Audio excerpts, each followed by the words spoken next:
On n'entreprend rien, certes, si ce n'est contre le gré de tous. Et depuis quelques années, nous avions dû nous accoutumer au murmure des voix décourageantes. Nous avons entendu les avertissements ironiques des gens du métier, auxquels la vie n'a rien laissé que leur stérile expérience, les prévisions pessimistes des timides et les sceptiques, les conseils des satisfaits enclins à prôner l'excellence des divertissements dont ils se repaissent, les remontrances des amis sincèrement émus de nous voir exposer notre repos à d'ingrates tribulations, hasarder nos forces à la poursuite d'une chimère. Mais les mots n'ont point de prise sur qui s'est délibérément sacrifié à une idée et prétend la servir. Par bonheur, nous avons atteint l'âge d'homme sans désespérer de rien. À des réalités détestées, nous opposons un désir, une aspiration, une volonté. Nous avons pour nous cette chimère. Nous portons en nous cette illusion qui donne le courage et la joie d'entreprendre. Et si l'on veut que nous nommions plus clairement le sentiment qui nous anime, la passion qui nous pousse, nous contraint, nous oblige, à laquelle il faut que nous cédions enfin, c'est l'indignation.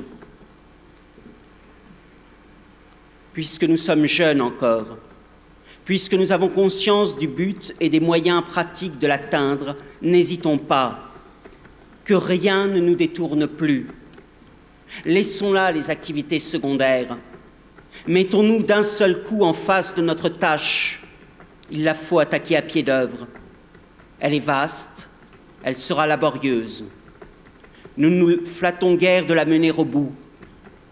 D'autres que nous, peut-être, achèveront l'édifice.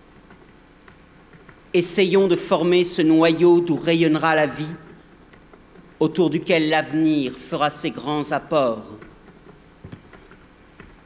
Jacques Copeau. Merci infiniment, Marc-Henri Dombre.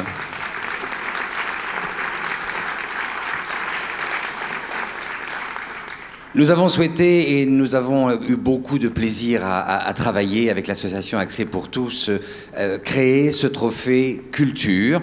On pourrait dire qu'il y avait déjà le trophée loisirs, culture, mais nous avons pensé qu'il était important de créer un trophée pour ceux qui veulent devenir professionnels.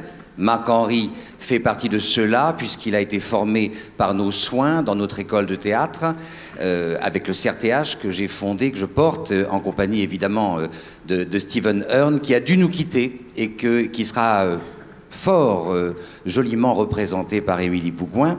Toujours est-il que ce trophée, nous avons voulu qu'il soit là pour récompenser et encourager ceux qui veulent accéder à un métier dans la culture, mais aussi, car on n'y pense pas assez, à ceux qui veulent se maintenir dans un métier de la culture.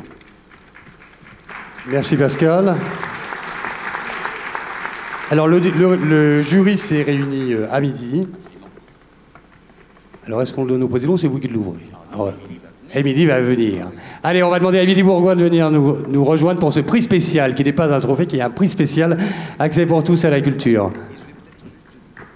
Dans un premier temps, peut-être aussi dire le processus qui a été d'abord avec des experts, que sont Accès Culture, que sont Action Handicap France, mais aussi La Villette. Nous avons sélectionné les dossiers et ensuite nous les avons soumis au jury, présidé par Steven Hearn, qui est aussi le président du CRTH, qui est aussi, entre autres, à la Gaîté Lyrique et ailleurs, qui est un véritable passionné de la culture, et donc Émilie Bougouin, secrétaire générale du CRTH, qui va le représenter. Merci beaucoup. Bonsoir à tous.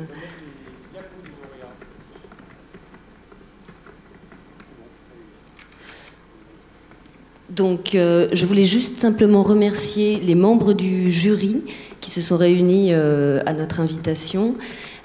Bruno Debrand, comédien, producteur, Carla Balivian, d'Audience, Chantal Gérard, d'Alinéa Conseil, Lila Deridge, danseuse, qui devait nous rejoindre également.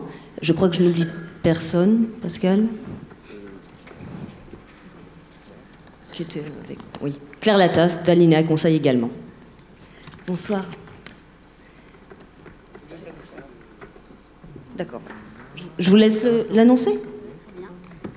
Bonsoir tout le monde.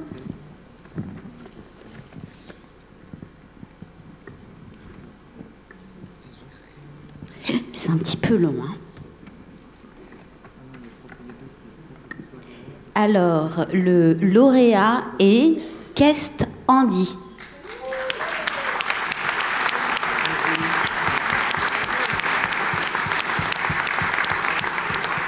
On va leur demander de venir nous rejoindre sur scène.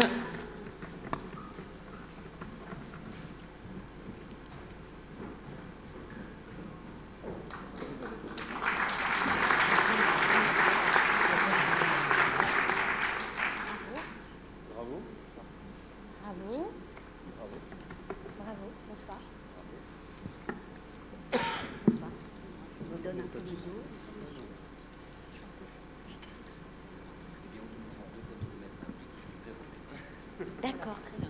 Bon, alors, l'enveloppe, je pense. Très bien.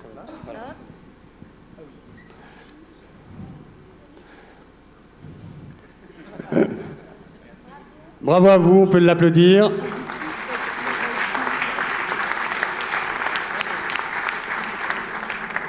Merci beaucoup. Je vais essayer d'être bref, mais l'association Kestandy, c'est une association lavalloise en Mayenne qui a créé un kit accessibilité, donc beaucoup de matériel qui vise à rendre accessible des manifestations culturelles, donc comme des boucles à induction magnétique pour les personnes sourdes et malentendantes, des colonnes vibrantes, on a aussi un véhicule adapté, et j'en profite d'avoir Régis à mes côtés qui est l'ancien vice-président du Festival du Foin de la Rue, puisqu'on vient de créer ensemble une application mobile qui sera cet été disponible sur le festival et qui visera à transmettre en direct une traduction en langue des signes des chants qui seront faits sur scène par les artistes, dès lors qu'il n'y aura pas de chant-signe sur scène.